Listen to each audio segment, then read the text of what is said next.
महाराज श्री के चरणों में त्रैबार नमोस्तु। महाराज श्री, आप हमारे गुरु हैं और मैं एक शिक्षक हूं। आज शिक्षक दिवस है, लेकिन वर्तमान समय में देखने में आ रहा है कि शिक्षक, अभिभावक एवं छात्र, इन तीनों में समन्वय की, सामंजस्य की कमी है।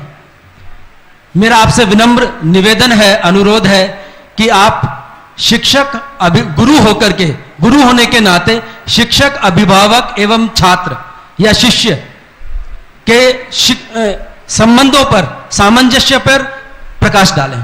देखिए, गुरु और शिष्य का संबंध बिल्कुल अलग होता है, और गुरु और शिष्य का जो संबंध होता है, दोनों के बीच का आंतरिक संबंध होता है, उसमें अभिभावक की कोई ज़रूरत नहीं होती, क्योंकि अभिभावक एक बार शिष्य को गुरु के चरणों में अर्पित कर देते हैं, शिष्य गुरु के चरणों में समर्पित हो जाता है और गुरु शिष्य के जीवन को गढ़ना शुरू कर देते हैं, उसे अकिंचन से महान बना देते हैं, पामर से परमेश्वर बना देते हैं। तो गुरु और शिष्य का संबंध तो बहुत ऊंचा है। शिक्षक और छात्र के संबंध को मैं कतई गुरु और शिष्य के रूप में नहीं दिखता, क्योंकि न तो आज के शिक्षकों में गुरु की गरिमा है और न ही आज के छात्रों में ऐसा भाव, क्योंकि वर्तमान में शिक्षा पूरी तरह अर्थकरी हो गई है, यह प्रोफेशन हो गया।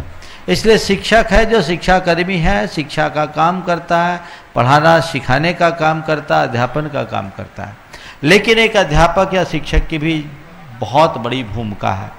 वो अगर ठीक ढंग से अपनी भूमिका को निभाए तो अपने पढ़ने वाले बच्चों को न केवल उसके बौद्धिक विकास में निमित्त बने, अपितु उनके भावनात्मक विकास में भी कारण बन सकते हैं। वो उनका चारित्रिक विकास कर सकते हैं, नैतिक विकास कर सकते हैं। तो मैं चाहूँगा कि जितने भी शिक्षक हैं वे चरित्रवान हों, उनकी दृष्टि अर्थकरी ना हो, वो अध्यापन का कार्य करें पर ज्ञान के साथ साथ संस्कार भी दें। ज्ञान के साथ संस्कार कैसे? मैं जब पढ़ता था, हमारे टीचर थे, शिक्षक थे केशव प्रसाद मिश्र। उनसे एक बार पूछा 3 और 2 5 ही क्यों होते हैं, 4 और 6 क्यों नहीं होते? यह सवाल आपसे पूछा जाएगा, आप क्या जवाब देंगे? क्या जवाब दोगे?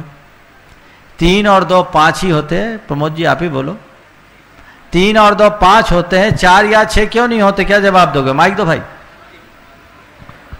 जब हम 3 किसी तरह की वस्तुएं हो, 2 वस्तुएं हो, और उनको जब प्रारंभ से गणना करेंगे 1 2 3 4 और 5, तो वो 5 होती हैं, इसलिए 3 और 2 5 ही होते हैं। बस ये आपका लॉजिक है और गणित का यही लॉजिक है, पर हमें जो उन्होंने पढ़ाया वो आज भी मेरे ऊपर अमिट छाप छोड़े हुए हैं।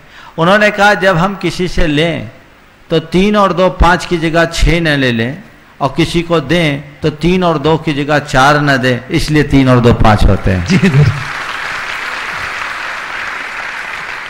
बात समझ में आई? जी।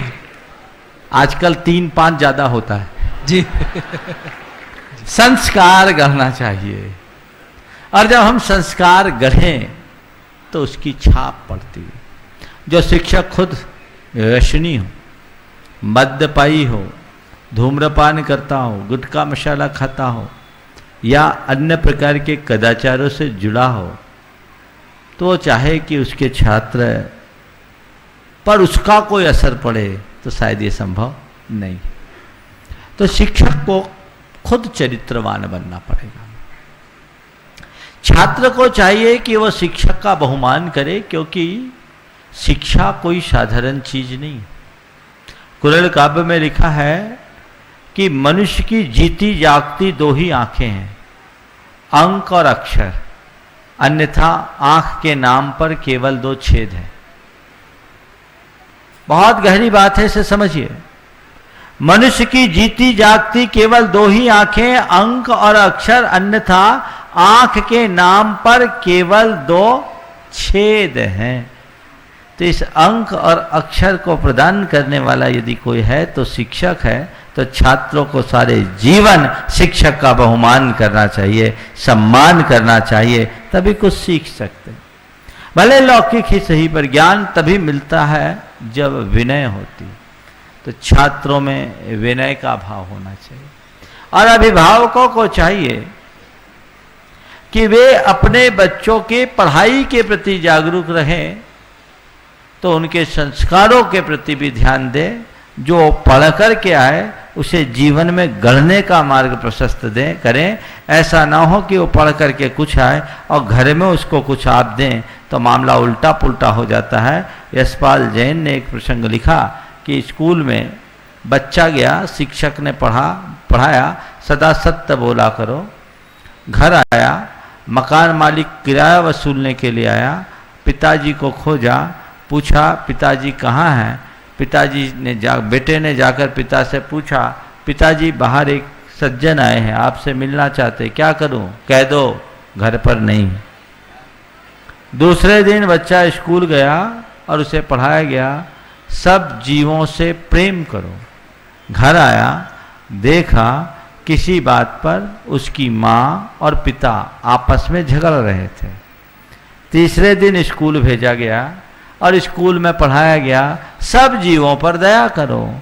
घर आया, देखा उसका बड़ा भाई एक लाठी से अपाहिज भिखारी को खदेड़ रहा था।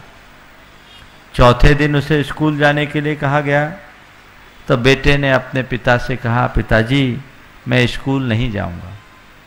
पिताजी मैं स्कूल नहीं जाऊंगा क्योंकि वहाँ ठीक नहीं पढ़ाया जाता, वहाँ पढ़ाई ठीक नहीं होती। मैं समझता हूँ सारी बातें स्पष्ट हो गई होगी। नमस्ते। इसलिए शिक्षक, छात्र और अभिभावक तीनों को बहुत ध्यान रखना है। नमस्ते।